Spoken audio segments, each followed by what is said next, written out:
এই মুহূর্তে চট্টগ্রাম বিশ্ববিদ্যালয়ে আছেন নিগার মেহরিন রিনি এবং রাজশাহী বিশ্ববিদ্যালয়ে আছেন মওদুদ রানা। আমরা প্রথমে যাচ্ছি চট্টগ্রামে রিনির কাছে। চাকসুর শেষ সময়ের প্রচারণায় ব্যস্ত হয়ে উঠেছেন প্রার্থীরা।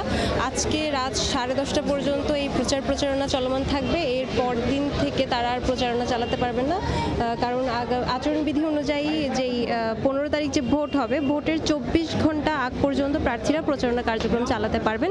সেজন্যই আমরা দেখছি যে বিশ্ববিদ্যালয়ের স্টেশনে আসলে ভিড় জমে গিয়েছে প্রার্থী এবং ভোটারদের, কারণ এখন যেহেতু বিকেল হয়ে গিয়েছে তাই বিশ্ববিদ্যালয়ের বিভিন্ন ক্লাস পরীক্ষা সেগুলো শেষ হয়েছে। এখন আর ক্লাসে কিংবা অন্য কোথাও শিক্ষার্থীদের আনাগোনা থাকবে না, তাই স্টেশনেই প্রার্থীরা এখানে ভিড় জমিয়েছেন। কারণ কিছুক্ষণ পরপরই শাটল আসছে, শাটল থেকে যেই শিক্ষার্থীরা নামছেন তাদের হাতে দিয়ে দিচ্ছেন লিফলেটটি, কারণ এটি আসলে শেষ সময়ের প্রচারণা। আজকের মধ্যেই তাদেরকে এই প্রচারণা সমাপ্ত করতে হবে। এদিকে বিশ্ববিদ্যালয়ের নিরাপত্তা আসলে জোরদার করা হয়েছে, যেহেতু 36 বছর পর এই চাকসু নির্বাচন হতে যাচ্ছে, তাই কোনো ধরনের অনাকাঙ্ক্ষিত পরিস্থিতি যেন সৃষ্টি না হয় বা কোনো বিশৃঙ্খলা তৈরি না হয়, সেটার জন্য প্রশাসন ব্যবস্থা নিয়েছেন। নিরাপত্তা কর্মী সহ আইন শৃঙ্খলা বাহিনী, বিশ্ববিদ্যালয়ের বিএনসিসির সদস্যরা তারা সকলেই সতর্ক অবস্থানে রয়েছে।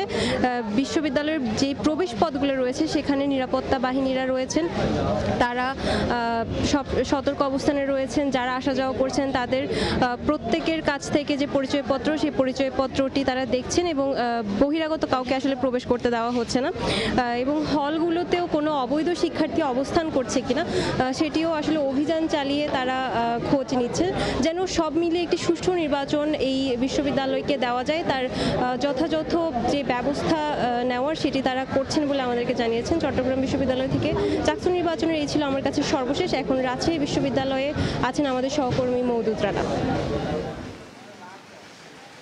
রাজশাহী বিশ্ববিদ্যালয়ের কেন্দ্রীয় ছাত্র সংসদ, সিনেট ছাত্র প্রতিনিধি এবং হল সংসদ নির্বাচনের যে প্রচারণা, সেটি সকাল থেকে জমজমাট এবং উৎসব মুখর। আমরা দেখেছি সকালে যারা প্রার্থীরা রয়েছেন তারা কাজী নজরুল ইসলাম মিলনায়তনের সামনে 2024-25 শিক্ষাবর্ষের যে নতুন ভোটাররা আছে তাদের মাঝে তারা প্রচারণা চালিয়েছেন। তারা তাদের যে প্রচারপত্র রয়েছে সেটি বিলি করেছেন, তাদের যে আগামী দিনের স্বপ্ন সেই স্বপ্নের কথা জানিয়েছেন। এবং সবচেয়ে মজার যেটি ব্যাপার, যে এই প্রার্থীরা যে লিফলেটগুলো বিতরণ করেছেন সেটি নানান রঙের, নানান রকমের, নানান আকারের।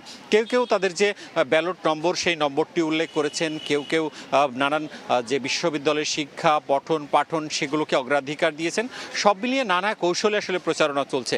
এর বাইরে আমরা দেখেছি বাউল গান কিংবা যে এখানে ঘোড়ার গাড়ি, এছাড়াও বিভিন্ন সাজসংজ্ঞা, বিভিন্ন আঙ্গিকে প্রার্থীরা নিজেকে উপস্থাপিত করেছেন এবং ভোটারদের আকৃষ্ট করার চেষ্টা করেছেন।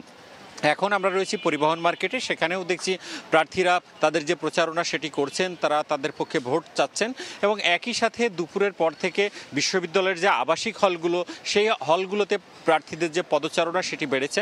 আমরা দেখেছি রাজশাহী বিশ্ববিদ্যালয়ের যে হলগুলো রয়েছে ছেলে এবং মেয়েদের, সেই সব হলের সামনে প্রার্থীরা দাঁড়িয়ে রয়েছেন এবং সেখানে তাদের ভোটারদের কক্ষে কক্ষে তারা যাচ্ছেন এবং সেখানে তাদের পক্ষে ভোট চাইছেন। এদিকে আমরা ভোটারদের সাথে কথা বলেছিলাম, তারা যেটি বলছেন যে আজকের যে উৎসবমুখর পরিবেশ সেটি তারা আগামীকালও চান এবং তারা বলছেন যে আগামীকাল নির্বাচনী প্রচারণা শেষ, তারা বলছেন যে সৌহার্দ্যপূর্ণ একটি সম্পর্ক, একটি সম্প্রীতির যে পরিবেশ আজকে বিশ্ববিদ্যালয়ে সারাদিন ছিল সেটি যেন আগামীকালও থাকে। এবং আগামীকাল রাত 12টায় এই নির্বাচনী প্রচারণা শেষ হবে। তারা বলছেন যেন কোনো ধরনের ন্যাক্কারজনক ঘটনা না ঘটে, কোনো ধরনের প্রতিবন্ধকতা না তৈরি হয়। কিছুক্ষণ আগে রাজশাহী বিশ্ববিদ্যালয়ের উপাচার্য, তিনি রাকসু নির্বাচন কমিশন কার্যালয়, তিনি সেখানে গিয়েছিলেন। তিনি ঘুরে দেখে সাংবাদিকদের জানিয়েছেন যে তার যে প্রস্তুতি সেটি শেষ হয়েছে এবং তিনি মনে করছেন যে একটি অবাধ, সুষ্ঠু ও সুন্দর নির্বাচন অনুষ্ঠিত হবে। এই ছিল রাজশাহী বিশ্ববিদ্যালয় থেকে আমার কাছে সর্বশেষ। আমরা সরাসরি যুক্ত হয়েছিলাম রাজশাহী এবং চট্টগ্রাম বিশ্ববিদ্যালয় থেকে।